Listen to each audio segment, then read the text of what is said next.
ওনাকে চিকিৎসাটা করে দেব। ওনার নাকের হাড়টা বাঁকা হয়ে গেছে, সেটা সোজা করার চেষ্টা করব। এবং ভিউয়ার্স, আসসালামু আলাইকুম। এখানে আমার পাশে একজন রোগী বসে আছে। ওনার নাকে মাংস বেড়েছে, প্লাস এটা নাকের ভেতরে থাকার ফলে ওনার নাকের হাড়টা বাঁকা হয়ে গেছে। তো এ নিয়ে উনি দীর্ঘদিন যাবৎ জটিলতায় ভুগতেছে। এর আগে উনি কোথায় জানেন চিকিৎসা করিয়েছে, তো সেখানে যে চিকিৎসাটা করেছিল ওনার নাকে কি হয়েছে জানলে অবাক হবেন। তো উনি সেখানে চিকিৎসা করানোর পরে নাক আর কখনো ক্লিন করে নাই, ওয়াশ করে নাই, যার ফলে নাকের ভিতরে যে এই ময়লা আবর্জনাগুলা হয়েছিল বা জমা হয়েছিল চিকিৎসা করার পরে, সেগুলা তার নাকের ভিতরে জট লেগে গেছে। নাকের বিভিন্ন জায়গায় এটা বন্ধ হয়ে গেছে আর কি।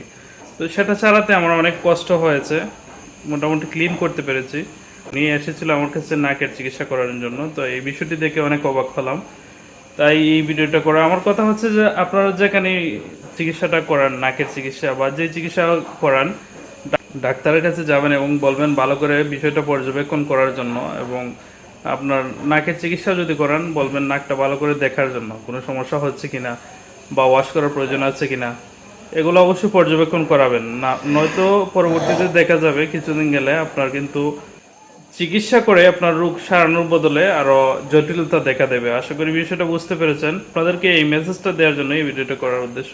এখন আমি পুনরায় ওনাকে চিকিৎসাটা করে দেব। ওনার নাকের হাড়টা বাঁকা হয়ে গেছে, সেটা সোজা করার চেষ্টা করব এবং নাকের মাংসটা অপসারণ করার চেষ্টা করব। ভিডিওটি জনস্বার্থে শেয়ার করে দেবেন সবাই। ধন্যবাদ।